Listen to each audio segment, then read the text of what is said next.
వికారాబాద్ జిల్లా లగచెర్లలో అధికారులపై జరిగిన దాడి రాజకీయ రంగు పులుముకుంది. నేతలు పరస్పర ఆరోపణలు చేసుకుంటున్నారు. ఈ దాడి వెనుక బీఆర్ఎస్ కుట్ర ఉందని కాంగ్రెస్ ఎంపీ కిరణ్ కుమార్ రెడ్డి ఆరోపించగా ఇలాంటి ఘటనలు ఎప్పుడూ చూడలేదని, ప్రజల తిరుగుబాటుకు ఇది నిదర్శనమని అన్నారు మాజీ మంత్రి కేటీఆర్. రైతుల ఆవేదనను సీఎం అర్థం చేసుకోకపోవడంతోనే ఈ ఘటన జరిగిందన్నారు బీజేపీ ఎంపీ డీకే అరుణ. ఫార్మా ఇండస్ట్రీ ఏర్పాటుకు సీఎం రేవంత్ రెడ్డి మొండిగా వ్యవహరిస్తున్నారని దుయ్యబట్టారు. ప్రజాస్వామ్యంలో ఒక బ్యూరోక్రాట్ అంటే అడ్మినిస్ట్రేటివ్ గా ఉన్నటువంటి ఒక కలెక్టర్ స్థాయి అధికారినే అటాక్ చేయడం అనేది మనము డెఫినెట్ గా ఈ ప్రజాస్వామ్యం ఎటుపోతుందని ఆలోచించాలి. 10 ఏళ్ల పాలన పోయిన తర్వాత బీఆర్ఎస్ కి ఏ విధంగానైనా కాంగ్రెస్ ప్రభుత్వం చేస్తున్నటువంటి మంచి పనులను అడ్డుకోవాలని ప్రయత్నం క్లియర్ గా కనపడుతుంది. ఫార్మా సిటీ కోసం అని చెప్పి, అంటే ఫార్మా కంపెనీలు ఏర్పాటు కోసం అని చెప్పి అక్కడ పబ్లిక్ గ్రీవియన్సెస్ ని ఏర్పాటు చేసి పబ్లిక్ ఒపీనియన్ తీసుకునే ప్రయత్నం చేస్తున్న సమయంలో ఏదైనా చర్చ చేయాలి. కానీ నిన్న మనం చూసినట్టయితే ఆ యొక్క దాడిని ప్రోత్సహించిన వారందరూ కూడా బీఆర్ఎస్ కార్యకర్తలుగా మనం నిన్న గమనించినాం. సో బీఆర్ఎస్ పార్టీ ఎట్టి పరిస్థితిలో వాళ్ళ 10 ఏళ్లలో దోచుకుందే కాకుండా ఈ రానున్న ప్రభుత్వంలో, అంటే ఈ 10 నెలల ప్రభుత్వం చేస్తున్నటువంటి మంచి కార్యక్రమాలను ఎట్టి పరిస్థితుల్లో అడ్డుపడాలని, ఎట్టి పరిస్థితుల్లో ఈ ప్రభుత్వంలో ఒక్క కార్యక్రమం కూడా సక్రమంగా జరగొద్దని.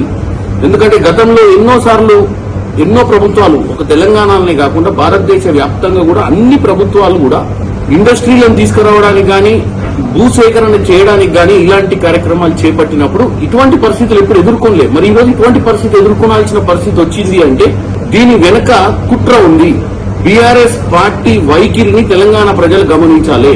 రేవంత్ రెడ్డి గారు మీ బావమరిది గారికేమో అమృతం పంచి వాళ్ళ కొడంగల్ వాసులకు విషం పంచుతా ఉన్నాం ఫార్మా పేరిట. ఇది ప్రజలందరూ చూస్తా ఉన్నారు. నిన్న జరిగిన సంఘటన, ప్రజల తిరుగుబాటు ఏదైతే కొడంగల్లో ప్రారంభమైందో, మీ బావమరిదికేమో ఇక్కడ అమృతు, మీ అల్లుడు గారి ఫార్మా కంపెనీకేమో కొడంగల్లో భూములు గుంజుకోవాలా, దానికి మీ తిరుపతి రెడ్డి గారి దాదాగిరి.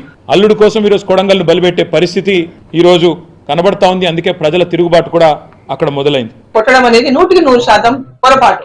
అక్కడ నుంచి ఎన్నికైనటువంటి ఎమ్మెల్యేగా రేవంత్ రెడ్డి గారు ముఖ్యమంత్రిగా ఉన్నారు.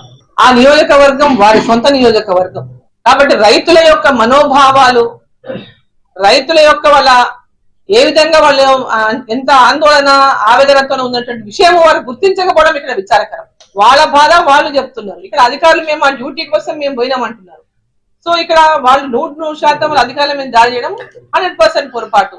కానీ ఈ రోజు పొరపాటు చేసిన ఎవరైతే ఇప్పుడు చూస్తున్నారు, సమ్ ఇన్స్టిగేటర్స్ ఉన్నారు వెనకాల. అట్లాంటి ఇన్స్టిగేటర్స్ వాళ్ళు ఎవరైనా ఉంటే మీరు పక్కాగా ఎంక్వైరీ చేయించండి, విచారణ చేయించండి. బట్ ఊరు మొత్తం వాళ్ళ ఆవేదన ఉంది, భూములు పోతున్నాయి అనే బాధ ఉంది. వాళ్ళందరూ ఇన్స్టిగేటర్స్ రారు, ఒక్కరు ఇన్స్టిగేట్ చేసి అంతమంది రారు. సో ఆ విషయాలు ఎవరైనా దాంట్లో ఉద్దేశపూర్వకంగా ఉన్నటువంటి వాళ్ళు ఉంటే మీరు ఎంక్వైరీ చేయండి, విచారణ చేపట్టండి. అటువంటి వాళ్ళపైన మీరు విచారణ చేపట్టి పైన చర్యలు తీసుకోండి. కానీ గ్రామం మీద చర్యలు తీసుకుంటాము, గ్రామంలో అందరినీ అరెస్టులు చేసి గ్రామంలో ఉన్నటువంటి రైతుల్ని ఇబ్బంది పెట్టేటటువంటి కార్యక్రమం చేయడం కూడా సమంజసం కాదు ముఖ్యమంత్రి గారికి. ఇది వాళ్ళ నియోజకవర్గము, వారి విషయంలో చాలా మానవత్వంతో ఆలోచించాల్సినటువంటి అవసరం.